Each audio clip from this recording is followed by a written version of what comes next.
Thank you very much, Chairman McCain. Thank you, gentlemen, for your distinguished service to our country. I want to look back on a few of the statements you made at the last hearing we had. General Odierno, starting with you. You had said that if sequestration level reductions continue in FY14, 85% of our BCTs would not meet readiness levels appropriate for contingency requirements. Are we in a situation now where 85% of our BCTs are not in fact ready? We got down to actually 90% at one time in 13. We built, because of the BBA, I think we built that up back in 14 and 15 to 33%. But we'll be back, if sequestration begins in 16, we'll be headed right back down to those numbers again.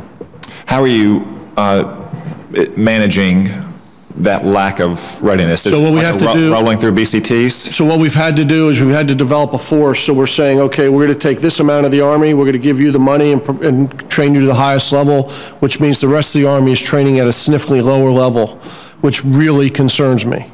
Because what I worry about is I got to have some level of the force capable of deploying to an unknown or no known contingency. But what that does is it means we're not funding the rest of the force, affects morale, affects capabilities, and it takes longer to recover from it. And so in a concrete sense, does that mean certain BCTs are only doing individual tasks or platoon and company level collective training? Squad, individual, squad, and some platoon, and that's it. Okay. You had said that only 20% of the operating force would have sufficient funds for collective training. Is that the case, or? That was the case, and again, when we got the additional money in 14 and 15 above sequestration, we were able to increase that to about 35% of the force. But if it kicks in again in 16, it will go right back down again. Where do we stand on schools now? Basic professional schools like Warrior Leader, BNOC, ANOC, Command, and General Staff? They'll be right now they're funded fully. If sequestration kicks in, we'll start to see a reduction in our special training schools. So ANOC, BNOC, we'll try to fund those. What we're going to have to limit is Ranger, Airborne, Pathfinder. About 85,000 spaces will be unfunded in our specialty schools, which are critical to providing us the high-level competence that we need. What kind of percentage decrease would that be for the specialty training schools like Ranger, Air Assault, Airborne, Pathfinder?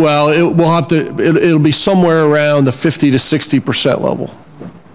Have you seen that affecting retention? Well, we haven't done it yet. We would have to do that if we go back into sequestration. Do you foresee it affecting retention? Yeah, I think it'll affect retention. All of this affects retention.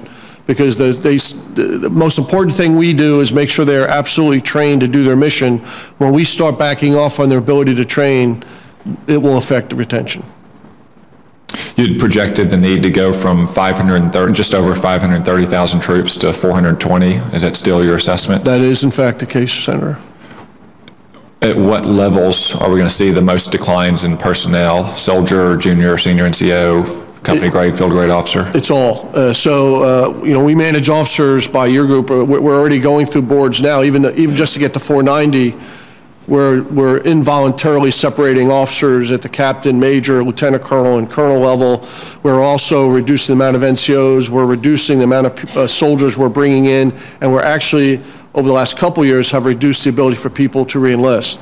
That will increase if we have to go to sequestration. And at those levels, those are the soldiers who tend to have the multiple combat deployments underneath their belts? That is absolutely correct. So you're losing their combat experience and replacing it with new privates and lieutenants who don't have it?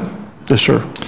General Dunford, if I could switch to you for a moment. Your predecessor had projected that you would have to decrease your end strength from about 187,000 to 174,000. Is that projection still accurate? Yes, Senator, that's correct, with sequestration. With sequestration.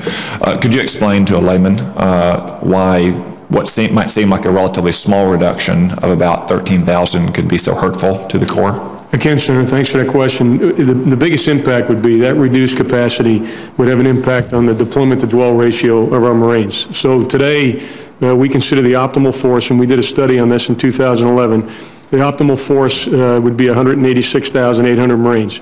That would allow Marines to be gone for 7 months, home for 21 months, and gone for 7 months again. And we call that a 1 to 3 deployment to dwell. When we came down to 182,000, that puts us at a 1 to 2 deployment to dwell. So we're deploying 7 months, home for 14 months, back out for 7 months. If we go down to 174,000, and really with a Marine Security Guard plus up, that'd be about 175. It'd be the only change I'd make from my predecessor's comment. If we go down to that level, many of our units would be closer to 1 to 1 than 1 to 2. So Marines would be home for about 8 or 9 months between 7-month deployments, with an impact on the quality of training that we're able to provide, as well as impact on families. Okay. Admiral, you had testified that if sequestration remained in place, you'd only be able to sustain about 255 ships, which is approximately 50 less than today. Is that still the case?